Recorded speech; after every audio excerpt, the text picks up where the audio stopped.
Welcome to That Flippin' Sports Podcast. Featuring Kevin Flippin' as Flip.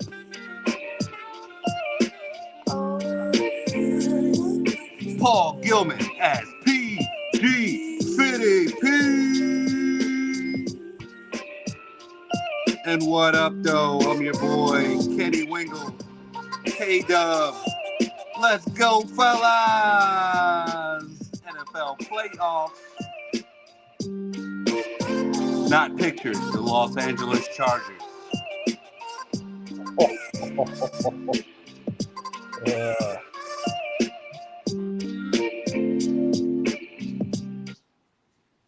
Hey, first of all, great intro. Second of all, I am so happy we're not in the playoffs right now because we get a new coach and a new GM. But we're not talking about the Chargers. And by the way, the smile on your face, K-Dub, has probably been there for at least, 8 days now?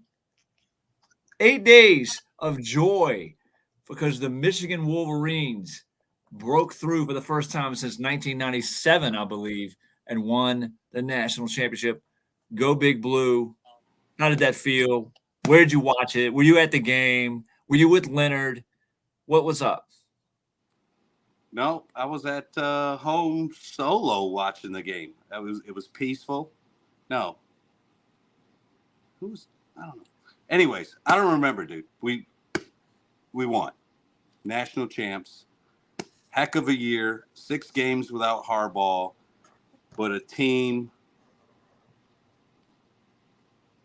that was phenomenal. Guys came back and said we're going to win a chip. Blake Corum, baller.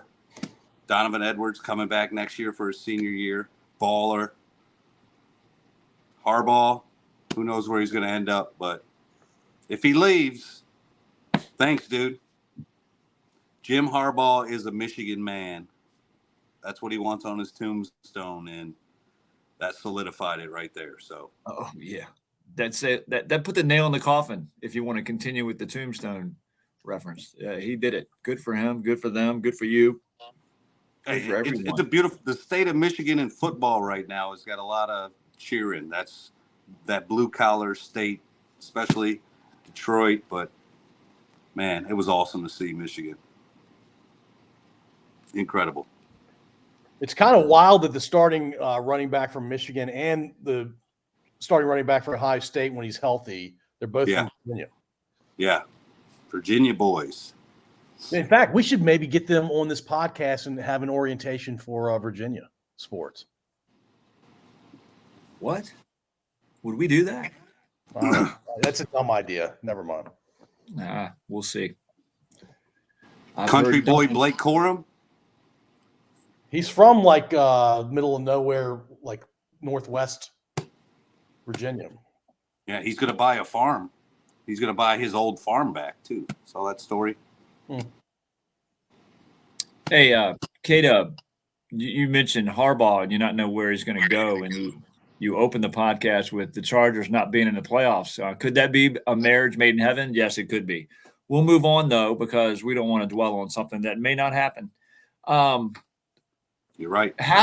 So let's move on to what everybody else is watching and listening and checking out. And I want to go straight to you again because, like Paul said, the state, and you said, the state of Michigan is in a state of euphoria right now for the first time in 30 years. Am I right when I say 30 years? Yes, sir. Yes, sir. The Detroit Lions won a playoff game, and they held on to the bitter end. It got a little scary. But they held on to won 24-23, and who cares what the score is? If you get a W in the playoffs, it's a W. And now they move on to next week to play Paul. And I'm going to get into this in a minute. Paul's Buccaneers. But how did you? First of all, did you watch that game with Leonard? I think you did. Yeah, sure. I did. I invited him over early in the day. And he's like, no, I don't want to come watch because every time we watch together, they lose or whatever. And I'm like, that was the old Lions. But I didn't say anything. And then about 15 minutes before game time, he said, hey, you still want company? So he came over. It's just me and him watched the game. and it was pretty awesome. What were the emotions like when the game ended? We were jumping around, hooting and hollering. I posted a video of Pops. He was pretty excited, but oh man, that between that and Michigan, but the Lions winning a close game with all that stuff around Stafford. Every Lions fan went into that game really nervous, and you had that same, like I could say it now after that, but you had the same, oh shit, it's gonna be the same old Lions kind of feel. Like, dang man, we're getting close. Team's getting good. Now here comes Stafford to ruin it. People are interviewing our offensive coordinator, our defensive coordinator. Like the team's like, man, it's so close. And then here we go, same old. But I don't know, something switched during that game. It's like brand new Lions. Dad was chill. He was under control, and to his credit, he wasn't going nutso. But once the clinch was there, we got down to 3 first downs. Me and Dad were, all right, we need 3 first downs. We got 1, got 2, and then St. Brown getting that last one, and we realized it's over. Crazy, man. It's so much fun. Aiden Hutchinson is a big reason why you brought that home on Sunday, man. What a beast that guy. Yeah, double. I mean, who else, right? Who else is gonna do it but a Michigan guy? So that leads us into. And Paul, did you have any comments around the Lions before we get into the matchup? No, I mean, I think a lot of people that have been watching football for as long as we have thought that the Lions, to Kenny's point about being nervous as a Lions fan, they were going to pull what Cleveland pulled when they got the crap beat out of them by Houston. I didn't think the Rams were going to beat Detroit by a lot, but I certainly thought there was a decent chance that Stafford came in there and won. And damn if they didn't come close. Detroit's a much better. They're a much better team than a 1-point victory against the Rams. They should have won by more like 7 or 10. I've noticed a lot with them. They've switched over. Like I know the C.J. Garner Johnson and Sutton and those guys have been solid in the secondary, but they've brought Iffy in. They brought this Vildor dude in. Like they've switched around some stuff defensively that's made him better in the past 4 or 5 weeks defensively, which I give credit to Glenn for making those decisions because some of those guys were bigger name guys that have been around and been starting, and then this Iffy guy comes in and he's been a beast, man. So their defense is getting after it a little bit. Puka did what we expected him to do. I think Stafford didn't throw for 4 touchdowns, 3-4 touchdowns. So they held them and won a close game, and that I think that's big momentum going into this week. Golf. Just an aside, you mentioned him. Puka Nacua is a beast. That guy is hard to tackle. Like he looked like all of Tampa Bay's receivers last night because Philadelphia just can't tackle. But man, he was tough to bring down. Absolutely, if you can move Cooper Kupp to the second option, you're a pretty good receiver, and he's a rookie. Pretty cool. That's the thing I like about Stafford, and that's why Calvin Johnson did so well and Kupp and all those. Because if you're good, Stafford doesn't mind throwing the ball at you. He's going to throw it around in your neighborhood and say, "Go get it," and allows guys that are good to be able to do that. Yeah, it's worked out pretty well for him. How was it? Name some of it. So I saw Eminem. I saw, of course, Calvin Johnson was there. Barry was there. Who else was there that we might have missed? That maybe you picked up on a Detroit celebrity. Was Kid Rock there? No, I didn't see him. I think Golf said something about him today. Yeah. Which I don't know if he's a good representative of Michigan. He's a Detroit boy. Well, is Ted Nugent a good representative of Michigan? Why not? Yeah. There's Bob Seger, Taylor Lautner. Luke told me, what is that, Ninja from the Fortnite guru Ninja? He's a Lions fan. He was there. Nice. And they showed an 88 or 89-year-old man that had been there since I think the last championship they won. It's cool seeing stuff like that, man. Somebody who just hung in there and guys been crying. Yeah, man. It's after just the win. Yeah, it's good stuff. Meanwhile, in Tampa, they just win, and they're like, "Yeah, wow, we did that without Brady. This is easy." Well, look, if you want to transition real quickly to the Bucks, they're still a bad team. Philly, I can't remember a collapse like Philly. I mean, they're what, 1-6 in their last 7 after starting the season 10-1. I mean, what is that? Locker room. Is that the coach or is that the players or both? I think it's both of you. Both. Kenny always talks about the locker room. You always talk about coaching. I think it's a huge combination of both. Yeah, and Patricia. Oh God, that move was bizarre. And that's about the time they went to shit. I'm about to look. It may have, see, I can't even talk when I put that pencil in my ear. Yeah, that ought to be like the new, like from now on, if I ever see anybody with a pencil behind their ear, I'm just gonna automatically go like terrible coordinator and a terrible person, like loser. That's what I'm gonna. Person. Oh man, but you know what though? I don't know about your guys' dads, but my dad would always have that pencil because he was a sheet metal worker, so he would always have a pencil when we doing anything behind his ear, and that's what I thought of when I would always see that dude. I'm like, what is he doing? Anyway, whatever. Yeah, the Eagles. What? So Paul, look, and I told Paul earlier, K-Dub, I was going to go back and get all the sound bites of him throughout the season. Every time you or I brought up Tampa Bay, oh, Tampa Bay sucks, Tampa Bay's horrible. And here we are, divisional playoffs, and Tampa Bay is playing the Detroit Lions with a chance to go to the NFC Championship game. One of the final 8 teams. Go ahead, Paul. I can see you're anxious. No. So Tampa beat Philly by a bunch. Mm-hmm. The week before, Tampa couldn't score a single touchdown against the Panthers.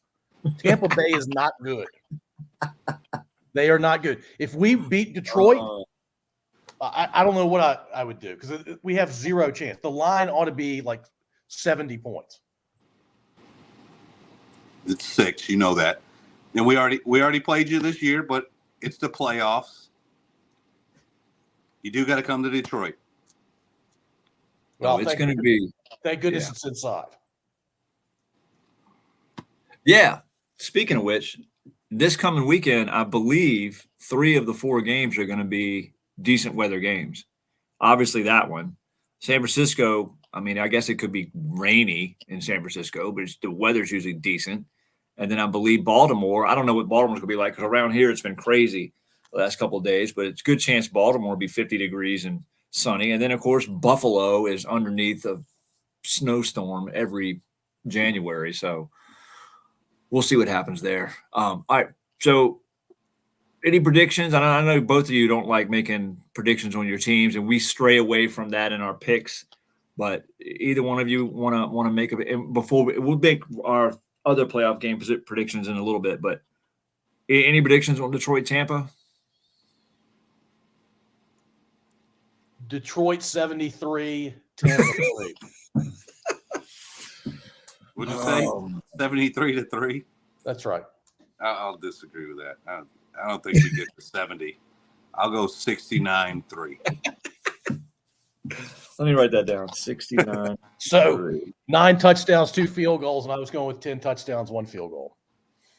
No, we're going to go for 2 when we get 69. But I forgot. we missed the 2-point conversion.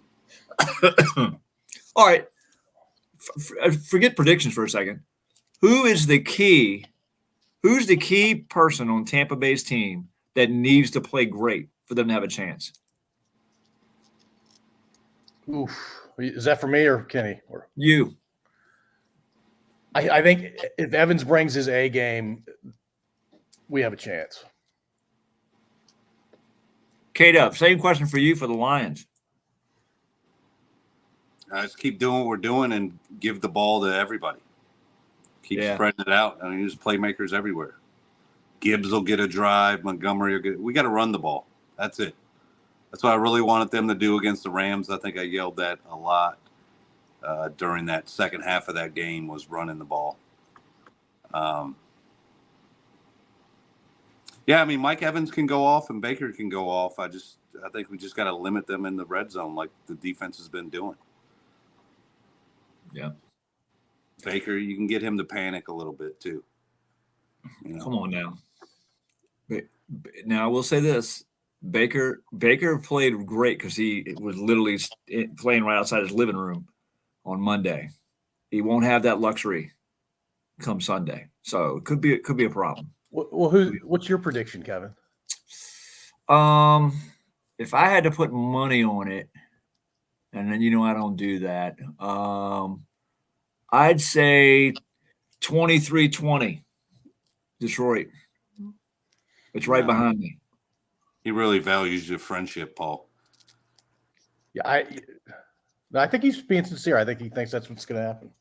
I do, and I didn't say 73-3. I mean,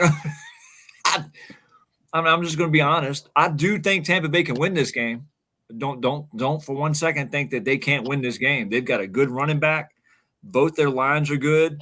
Their defense is pretty strong. I think they're better than a 9-8 team. I think some things held them back sometimes. You're right. They play Carolina, but maybe that's their issue, Paul. They play down to their competition sometimes. And maybe they don't know what that means. Who's down? Which competition's down? What's up? I don't know. But I do think Tampa Bay can win that game. It's the playoffs, man. Anything can happen. Detroit can come out and shit the bed. Will they? Probably not. And I certainly hope not for all the Detroit fans that have hung in there. But yeah, 23. I think it's going to be a close game. I don't think it's going to be a blowout. But what do I know, man? I don't. I thought Dallas was going to win Sunday. Is that your transition? Are we transitioning now? Please, oh man. Look, this is what I'm going to set this up. And I'll let you guys run with it. We, and I'm going to say we, because I think we all have agreed. Doesn't matter who brought it up, because we all have friends who are Dallas fans. We have friends who are Miami Dolphin fans. Two friends of the podcast are big fans of those two teams. But we've kind of said they've been running parallel all year. They do really well against teams they should beat, and then they struggle against teams that are, let's just say, above 500. And it showed up again. Neither one of those teams looked like they even had a chance in those games this weekend. Now I know the weather might have had something to do with it with Miami, and they had a lot of injuries on defense. They're bringing guys off the couch to play, but it just never felt like they were in that game. And you can't tell me that Dallas ever thought they were in that game. The second LaFleur said, "We want the ball first," I was like, "Oh, here we go." That's what I'm talking about. He said, "I want the ball." Everybody defers. Everybody defers. He said, "We want the ball." And then not only did they take the ball, they went right down the field and scored. And it's like, whoa, what's going on? So please tell me, K-Dub, I'll start with you. What are your feelings on that game overall? Just spew it.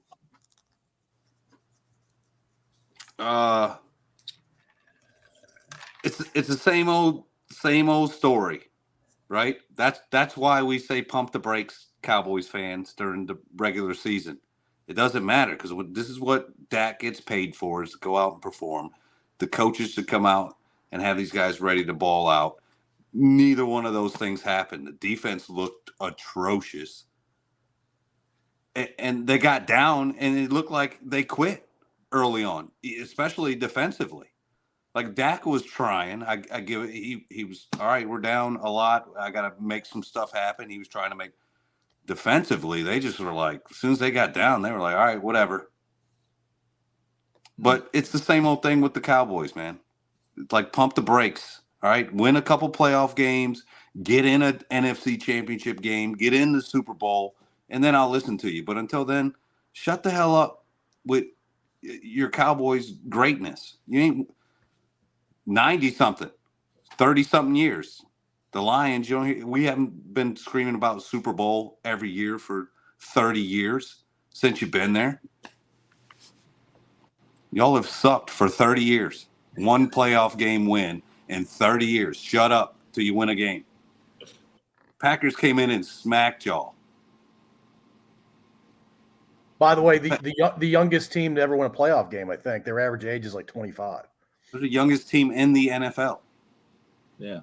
and to ever win a playoff game. I mean, that's ridiculous. And that's who Dallas loses to at home after having gone 16-1 or something over the last 2 seasons at home. 16-0. They won 16 in a row. 16 in a row at home. Yeah. Yeah. So look, I'm on record. Dak is not a Super Bowl quarterback. Every year he proves me right. I mean, he's not even a playoff quarterback, much less a Super Bowl quarterback. And I like Dak. I think he stands for a lot of the right things. I think he's more than a decent guy. I think he's a solid quarterback, but he's just not going to win the whole thing. And the fact that Jerry Jones only let Jimmy Johnson stay for 4 years and picked up 3 Super Bowls because of Jimmy Johnson. That third one is Jimmy's, not what's his face, Switzer. And look, one of the funniest things I've ever seen on Facebook was a buddy of mine who's a Washington Commanders fan put February 2025, Dallas Cowboys win the Super Bowl. like he already started the noise. He's just getting in front of it. The last thing I'll say about the Cowboys is I hope we don't talk about them again until August. I hope this is the last time between now and August we talk about them. 7 months of no Cowboy stuff. No, they're with this debacle. There's going to be a lot of noise around Dallas and the Cowboys for the next couple months. Oh, Stephen A. Smith is going to talk about him every day. Well, God bless him. It's fun watching him smoke a cigar and wear a hat and have that voice. It's hilarious. It's actually the funniest thing he does. Whether you like him or not, that right there is his best part of his shtick, is the Dallas hate. Go ahead, Kate. Look, Dak fits the Aikman TV. Like, he's got Super Bowls, right? He's a good TV guy. Tony Romo is a really good TV guy, right? But he doesn't have the titles, but he's got the cowboy blunders. But after his career, he still made out pretty well. Dak's probably going to be that same dude, but how long do you want to ride this guy out? You got to pay him $60 million. He's going to hit the cap for $60 million next year regardless. So unless you trade the dude, and who's taking that dude for $60 million or whatever it is? You're not. He doesn't win in January. He doesn't win in the playoffs, to PG's point. You got to do something else. Yeah, I guess the last thing I want to say about the Cowboys is McCarthy was a bad hire, and he proved it once again. Yeah, it's funny you say that, and it's a good segue into the question I was going to ask you guys about the coaching piece of this. One of the things that kept coming up, or has kept coming up this week about that game, was how the Cowboys do the same formations and the same plays pretty much over and over. If it's 3rd and 4, you're probably going to be able to see them do this. And Michael Irvin made a great point between tears yesterday, because he was definitely crying and upset that his teams back in the early 90s could do that because they were just better than everybody else. They could come into the stadium and go, you know what we're going to do on 3rd and 5, now stop it. And no one could. Well, Dallas now doesn't have that kind of talent. They don't have Michael Irvin, Emmitt Smith, and Troy Aikman and that offensive line back then. So they need to do something different. So I guess I'm leading that into a question. Is McCarthy going to be the coach next year? And if not, who is? You can't – that's the thing. Like, Irvin comes around, Aikman, you got the representatives, which people of our – like, we all three of us remember how good the Cowboys were and how dominant they were during those years. But stop Jerry Jones. You're never going to put that together again. Not that identical format, especially now the further you get away from the 30 years ago that team was good. It's a different thing now. Get a quarterback that's mobile, that's really good like Lamar. You got a really good defense, and then they fall off because of what? I'm surprised you're not talking more about the coaching, the McCarthy, the Dan Quinn. Like, these guys, schemes. And Jordan Love, first-year starter, comes in and everybody goes, guess what? They did it again. They got Favre to Rodgers. Now it's Jordan Love. The Cowboys made this dude look like he's a future Hall of Famer in one game, because he won his first playoff game, and Dak comes out and chokes. Your defense lays an absolute egg. Your coaches, Dan Quinn and like you guys just thought you were going to come in because you got a home game and the referees were going to get involved in it. That's one thing, again, about this Cowboys games at home. The referees took naps. Like, they weren't involved in the game and made it like Green Bay came in, smacked you in your face, and the referees couldn't do anything to help you. Well, yeah, look, I'll say this about Quinn. I don't know what the hell he was thinking for the first 3 quarters. And he may have done this in the fourth quarter, but he was playing nickel, dime, and 7 DBs for 3 quarters, and Green Bay ran all over him. and Love played well, too, with the passing game, but Dallas couldn't stop the run. And that's not who they've been for most of the season. They could stop the run, but not when your coach is playing dime or 7 DBs. That's crazy. And Micah Parsons is dropping back a bunch. Right. So yeah, Aaron Jones had 2 TD runs this year. He had 3 on Sunday. That's my goodness. Straight up coaching. Yeah, when you're not prepared intellectually and you're not motivated the entire game, that's coaching. Oh, so let me ask y'all this then. Do you think Jerry's going to try to get Belichick? Do you think he's trying to get Harbaugh? What do you think he's going to do? He can try all he wants to get Harbaugh. I can't see Harbaugh in a place like Dallas. I can see Belichick there. Yeah. I mean, Jerry went after Parcells when he was 10 years past his coaching prime. Yeah. All right, so let's play on that for a second. Do you think somebody like Belichick could fix the Cowboys? And I know they're not but so broken, but could he get them over the hump? Can we admit Bill Belichick, even though he's won 6 Super Bowls, he's really not that good of a coach? His record without Brady, I think, screams he's not a great coach. Come on now. He has less than a 40% winning percentage without Brady, I think. Like that's atrocious. Take Cleveland out. Just the New England years after Brady. They suck. I hate when people do that, man. Like, the numbers are the numbers, though. That's the facts. Well, he has 6 rings. I'm saying he has 6 rings, but that's the fact then. How's he not that good of a coach? He's got 6 rings. How can you say any coach that has 6 rings is not that good of a coach? He let Brady go, and Brady rung up another Super Bowl. Does that make him less of a coach from the 6 that he has? If I'm trying to hire him or thinking about hiring him, I'm not hiring him because I don't think he's that good. Well, that's your opinion. Sure, but that's not factual. The Yeah, dude's going to be in the Hall of Fame because he's got 6 rings. Yes, that alone will put him in the Hall of Fame and makes you one of the greatest coaches. So, you have more rings than anybody. But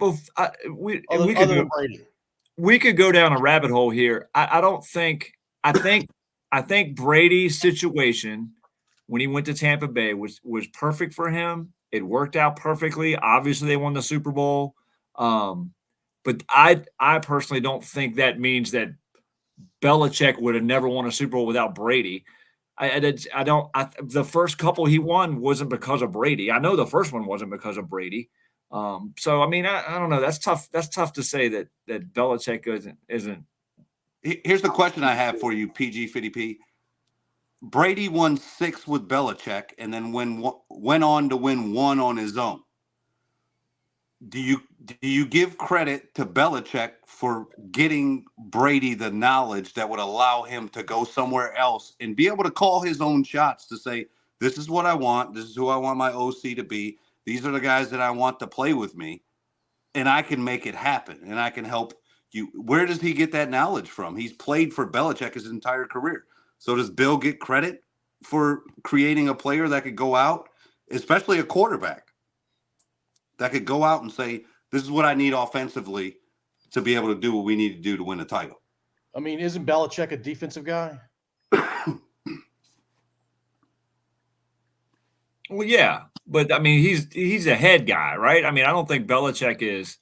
I mean, you damn sure can't say, but the Belichick coaching tree has provided a bunch of fruit. That's for sure. Yeah, and I ain't saying Josh McDaniels is teaching Brady.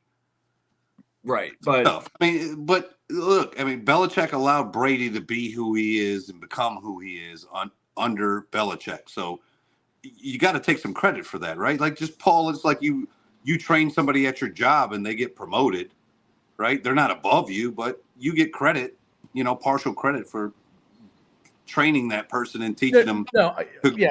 Let's be clear. I was coming from a perspective of would I hire Bill Belichick? Yeah. Does he get credit for the Super Bowls? Absolutely. Does he get credit for his influence with Brady? Absolutely. But I would imagine there are a bunch of people that have had meaningful influence. But you made the statement, and and I don't know if I'm going to get you verbatim or not, that Belichick, the last few years have proven he's not that good of a coach. Are you saying right now he's not that good of a coach, maybe because of his age or because of who the people that he has totally botched drafts? I think not having Brady. Hold on, I thought he got to buy the groceries. Who? Belichick. He did. He has for a long time, but the last few he hasn't done so well. I think anybody would tell you that his drafts the last few years have not been great. So you're saying his age has more to do with his losing record without Brady than not just simply not having Brady? No, no, not at all. I'm saying, hey, look, I'm not saying that Brady wasn't a huge part of him winning those Super Bowls. I would never say that. And you lose Brady, and now you have Mac Jones and whoever the hell else he's had, Jacoby Brissett. You're going to take a step back. I don't care who you are. Here's why he didn't do well is the same reason why he wouldn't be a good hire for the Cowboys. The Cowboys are trying to repeat what they did 30 years ago, and they have done it almost every year since then. Belichick had Brady and is trying to duplicate that in some way. And the Cowboys need somebody that's going to be innovative, like the young guys that are coming in, right? Like you're going to see the LaFleur versus the Shanahan and those young guys, the Ben Johnson. The Cowboys need somebody that's going to come in, be a little bit more risky and say, we're going to change the game and this is how we're going to win titles. They don't need Belichick to come in and figure out, all right, I take Dak Prescott, plug him into the Brady role, and now I got Micah Parsons, that's my Vrabel, and do the same crap. It's got to be something innovative, and you're going to win it in a different way. But that goes back to your point, Paul. McCarthy was a bad hire. It's a bad hire. That's not the guy that they need there. They need somebody. I don't know who. Ben Johnson. I don't know who they need, but they need somebody that's going to come in there and do what you just said, Kato. Yeah, Kenny's right. They need somebody young and innovative, but that's not who Jerry Jones hires. No, because he's stuck in it. He's stuck in his saying McCarthy, right? I think somebody said that. I don't know. It might have been. I don't know who said it, but I thought I heard that McCarthy coached between Favre and Rodgers. Wasn't like they coached them the 7 MVPs, right? And made a big point to say something about that. And I'm thinking like, okay, but how many titles did they have? Yeah, between those guys. Two. McCarthy was there for one of them. Right. So he can coach you to be an MVP quarterback, but he ain't coaching to playoff wins and Super Bowls. Hey, look, by the way, in all seriousness on Belichick, he's a very good defensive guy. He was a good chunk of it, but I think Brady was more important, and I'll stand by that. Now, if Brady would have gone to the Bears and won that Super Bowl, you might not feel the same way. Anyway, so hold on. You're acting like Tampa Bay was like some world beater before Brady got there. They sucked. I never said they were world beater. They had a good. I thought they had a good. What was that? That's his win percentage without Brady. Sorry. Wow. All right. So we were talking about facts. That's a fact. So would you say Bowles? Because what is Bowles' win percentage without Brady? Belichick? No, Bowles. Well, Bruce Arians. Well, yeah. Well, that's right. Bowles was there for the second year, wasn't he? They were 9-8 with Brady, or 8-9. 8-9 last year. Yeah. What happened that second year, Paul? Why didn't Brady win the Super Bowl then? Are you saying that he should win it every year? Is that where you're going? That's not the question I asked. I just asked you why they didn't win the second year. Because they did a 0 blitz against the Rams and they got burned by it. Thank you, Todd Bowles, defensive coordinator, for that. I wonder what other quarterback you think was more important to them winning the Super Bowl than their coach. Is there another quarterback in history that you go, like Joe Flacco winning at the Ravens, was like Flacco more important, or was it the coach? Is there another quarterback that you would say? Aaron Rodgers with McCarthy. Hmm. Tell me I'm wrong on that one. Flip's not going to tell you. Well, Y'all I disagree with am that? Aaron Rodgers. Y'all thought No, McCarthy was more important? Yeah, no. He agrees. I mean, but that's 1 year, right? I mean, I don't know. I mean, was Trent Dilfer more important than the coach when the Ravens won that first Super Bowl? You're No. picking the opposite of the answer. Let's go with Brad Johnson from the Bucs. Well, we were going Baltimore Ravens. I figured it would stay. I'd stick with that. When you said Flacco, Kenny, to your question, the coaches are typically more important, but not all the time. Especially not a coach that's won 6. All right. I'll let that go. All right, so let's put a bow on this. So hold on. In 2005, you had the chance to get either Belichick or Brady to come to Detroit. Who are you taking? Belichick or Brady? They both already had 2 Super Bowls at that point. Who had 2 Super Bowls? That's not a fair question because I would probably lean towards the coach because we need some, like, I don't know, maybe a culture. I don't think Brady was considered to be a great or one of the greatest quarterbacks until he won his 4th Super Bowl. To be honest, I thought that people thought he was good. Okay. Yeah. And then they won the 2 in a row, and people thought, oh, wait a minute, this guy maybe he is elite. And then they took, how long did it take? 6-7 years to win that next one. And then it was like, oh, wait a minute, maybe this guy is better than we think.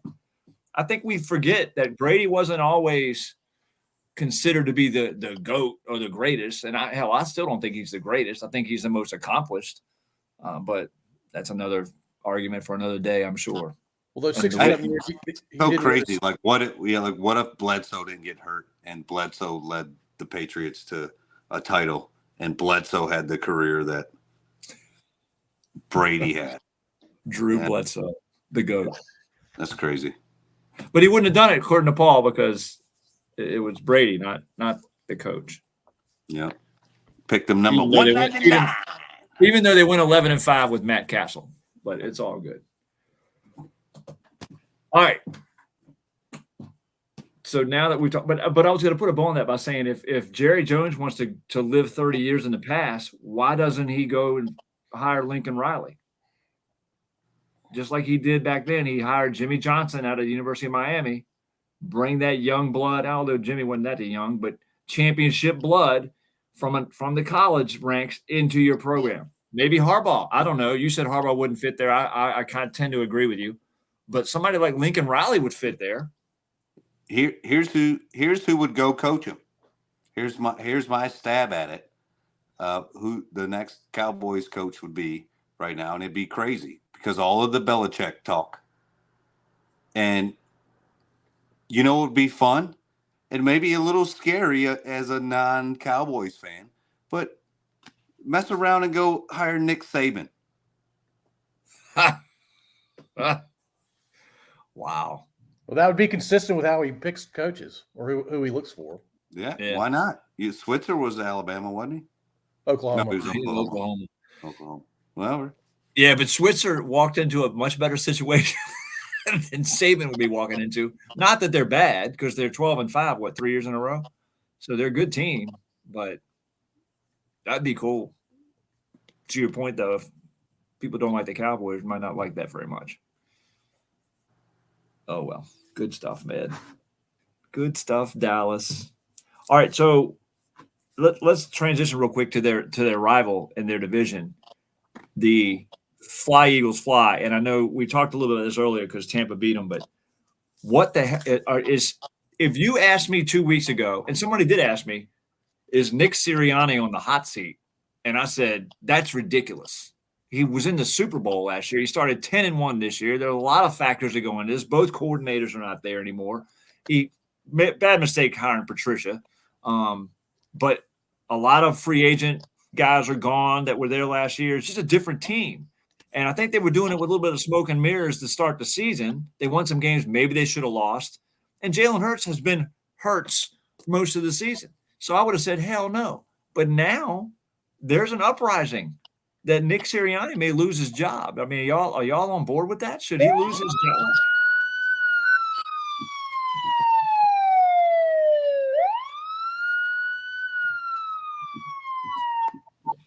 Jesus. Pull him over. Pull him over, Gilman. What do you think? Are you asking me what I think should happen or what I think will happen? What do you think will happen? And then is that what should happen? They're going to keep him around for another season. And if I'm the owner or the GM or whatever, I keep him around for another season. I mean, look, besides their colossal collapse the last 7 weeks, 11 games this year plus the entire season last year. I mean, you can't take all that away from him. K-Dub, you're shaking your head. I can't wait to hear this. You know how quickly a coach can lose their job is as soon as they lose the locker room. It takes a little while to notice it, but your center is retiring. You lost the locker room. You're like Matt Patricia is a disease wherever he goes. And you promoted that guy. He's not a leader of men. He's not a good coach. People don't want to get behind him. Belichick could tuck him away and say, hey, I want you to do this, and he'd be okay. Because ultimately everybody knew it was Bill's decision, and he was going to, he'll get people to do right by the players. But Sirianni lost that squad, dude. Like, that's hard. 10-1. Which we said, even around when they were 10-1, I think we all said they're soft, like they shouldn't be. And we did that whole, they should have lost 3 or 4 more games. Like they really were. When they're 10-1, they felt like a 6-5, 7-4 team. You felt like that's what they were. And then the end of the year, they didn't get the lucky breaks because they didn't have the positive attitude. A.J. Brown was, part of the locker room falling apart, questioning stuff. They were susceptible to the drama and fell victims to it, and that's what happened. Your whole season fell 1-6. Like that's 7 weeks. That's 2 months of problems, right? I mean, how long is the season? That's at least 2 months, and that stuff, So what do you suggest they do? Clean house? You got it. You got Hurts that's there. You could bring somebody in that he's going to get along with, or maybe you just get rid of A.J. Brown and reset. I think there's got to be personnel changes if Sirianni's going to stick around. Like somebody messed that locker room up, and whoever's responsible for that, get rid of them, Nick, and throw those people under the bus, get rid of them, and come back, and you have your job. Otherwise, I'm getting rid of the head coach, and I'm going to reset this whole attitude here. Oh, boy. It's going to be – it's funny. About a week before the season ended, they call the Monday after the last game Black Monday because all the coaches get fired. And literally a week or two before that, I couldn't think of a coach because that was the question, who's on the hot seat. Staley had already been fired. The guy Carolina had already been fired,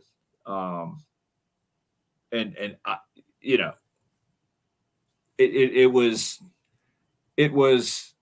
I didn't think there were that many people that were going to get fired or be gone, and now I think Smith. Arthur? Who was the guy? The Atlanta coach got fired. Arthur Smith, yeah. Arthur Smith. Who else got fired? Somebody else got fired, didn't they? Yeah, I think there were 3 guys on Black Monday. They got fired.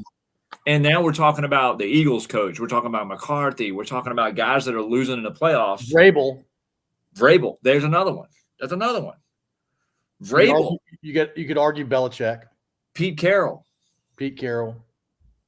So let me ask you this: because you're an outsider looking in, if you're an LA Chargers fan, would you want Belichick, Harbaugh, Vrabel, or Carroll? Vrabel all day long. Yeah, it's not even close. Vrabel's a locker room guy. He will not tolerate locker room problems. He's a great mind, I think. Look, the NFL's tough, man. I mean, who did Carolina beat? Who was their first win against, or their only win? And they won 2, I think. All right, who was their first win against? Whoever it was had no business losing to Carolina. I mean, you just It was Houston. don't know. It was Houston because it was C.J. Stroud against Bryce Young. That's right. Yeah, Vrabel. It's not even close. If you're an NFL team looking for a head coach, you take Vrabel all day long, and the Titans are going to feel pretty stupid when he puts a ring on his finger in the next 5 years. Hey, K-Dub, I don't know if you heard the question, but if you're a Chargers fan, do you want Belichick, Harbaugh, Vrabel, or Pete Carroll? Belichick and Carroll's age would probably be factors for me, which is part of the reason why I'm not in the hiring process, because you can't say that openly. Yeah, Harbaugh. I mean, is Harbaugh in there? Did you say that was? Or Vrabel? Yeah, Harbaugh. I don't know. The Vrabel thing is, I don't know. That's weird. The Tennessee thing. I don't understand why they got rid of that dude. Like, I don't know how many how many better options are out there, and I think that's going to be the interesting thing with the coaching thing. It's like, there's so many openings.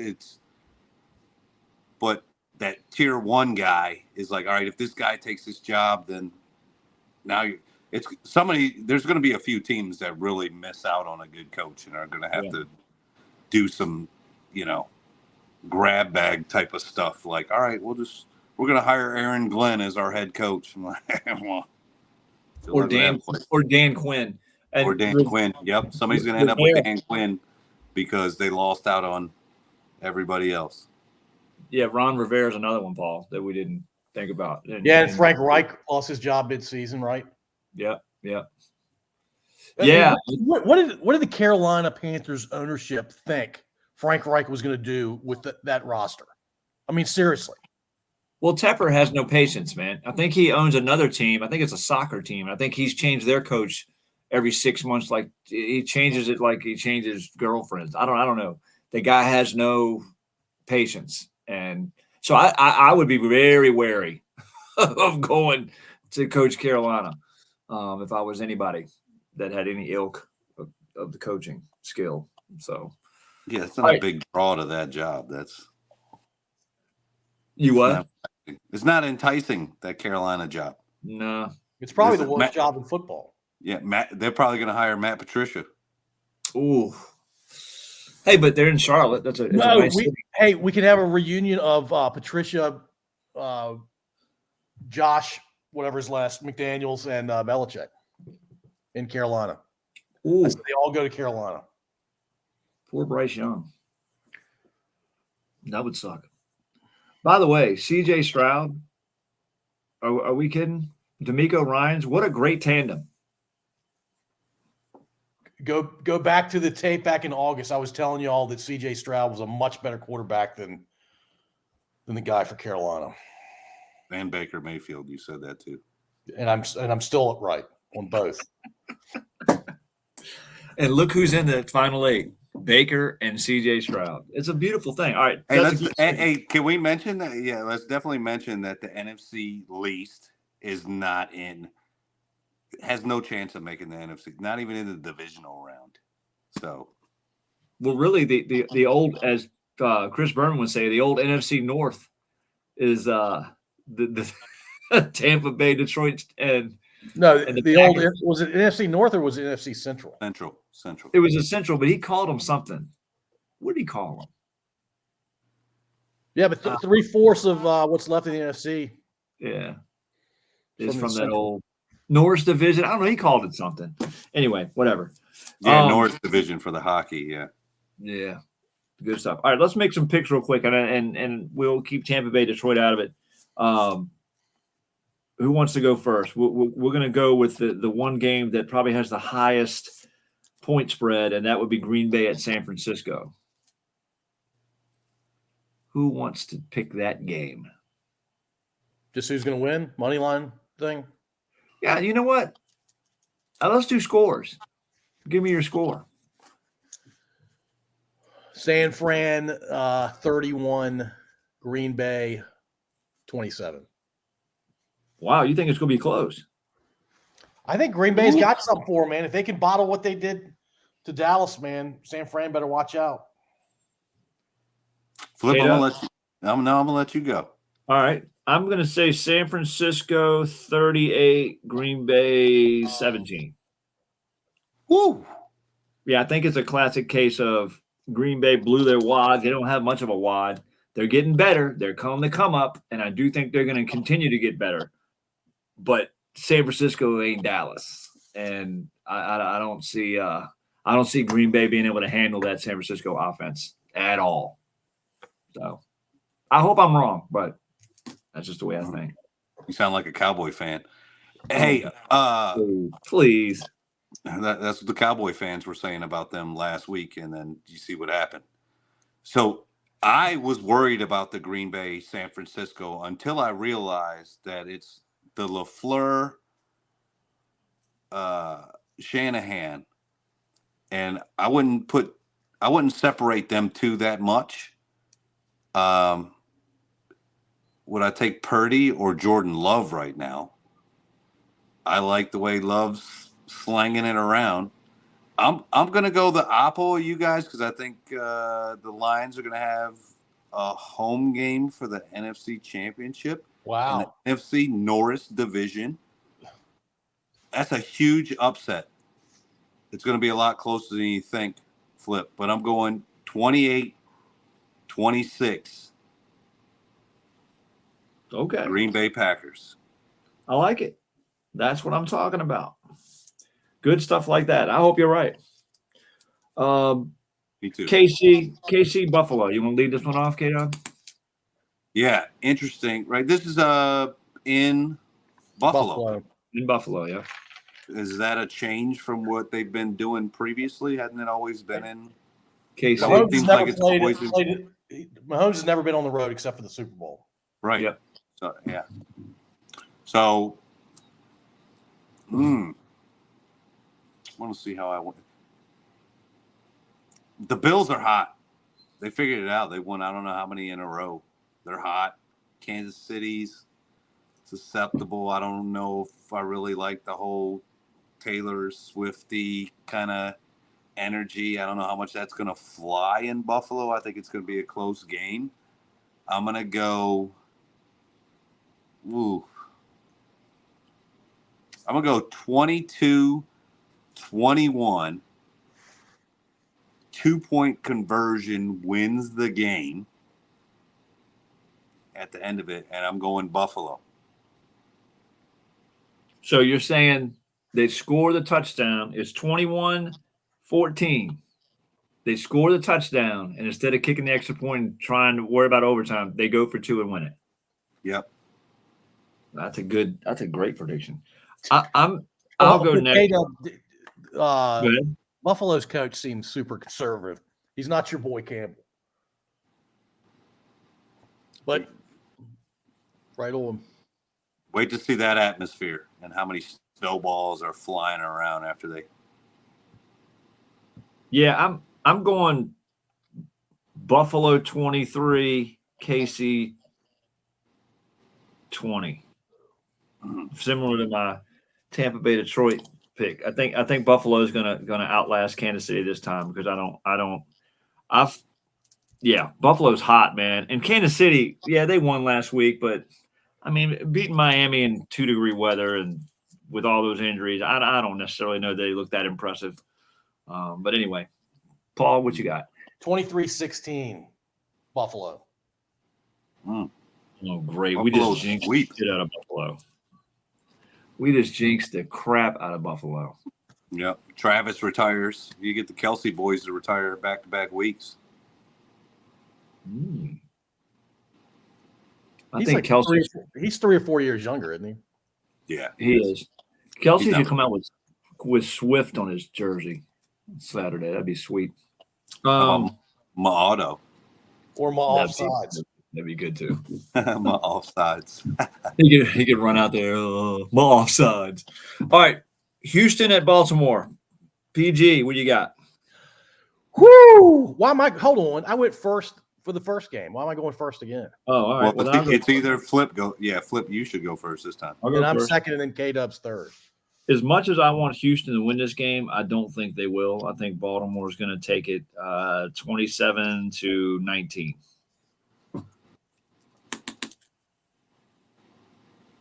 Houston 30, Baltimore 18. Ooh. Wow. Funny things happen in the playoffs, man. Playoff. All right, K-Dub. You think you won with Houston too? No, I think it's I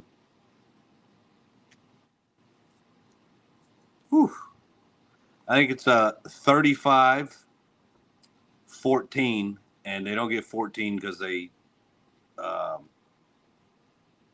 kick the extra point after 2. I think they're down like 20, whatever, 27, 28, nothing, and they got to start scoring touchdowns and going for 2, and they get the first one, and then the second touchdown they score, they don't get 2. So 35-14.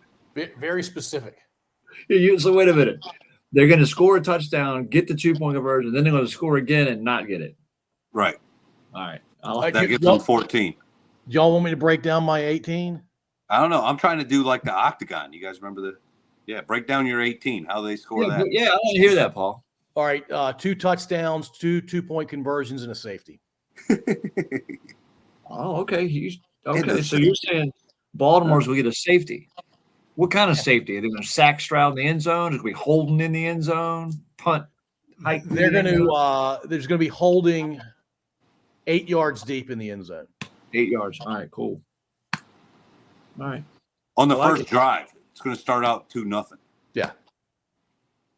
So everybody that bets on the first score of the game to be a touchdown or a field goal or something like that, or a pick six, that's like betting the 0 or double 0 in roulette is taking the 2-point conversion to lead off the game. I mean, you had the 2-point safety. Sorry. That would be tremendous. All right. You want me to run now? Yeah, just go back and listen if you want.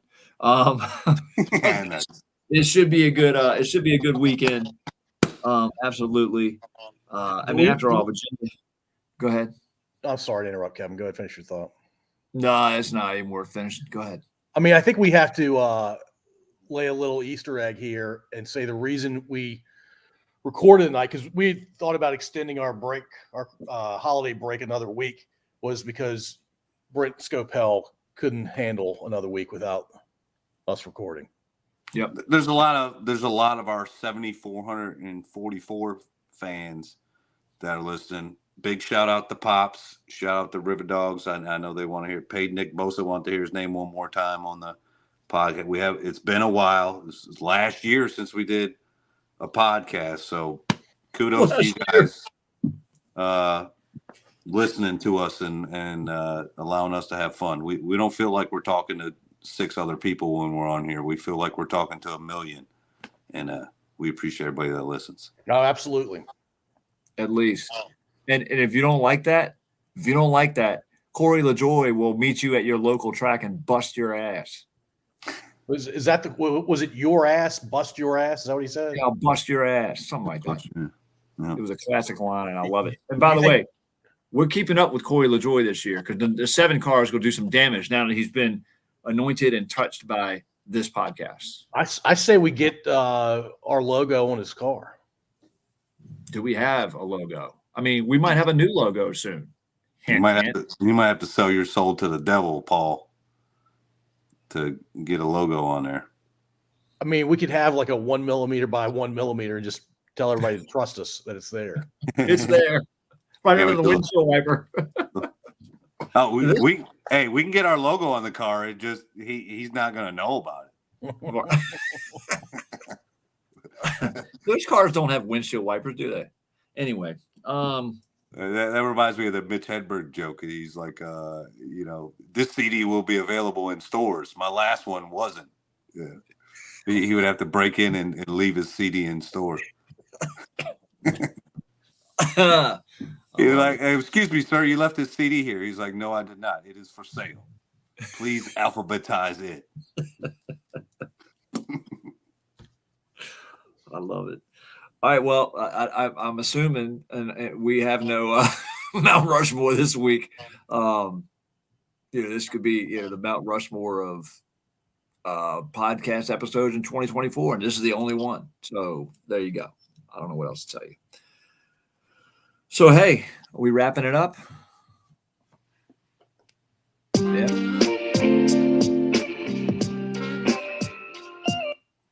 Hold on, we should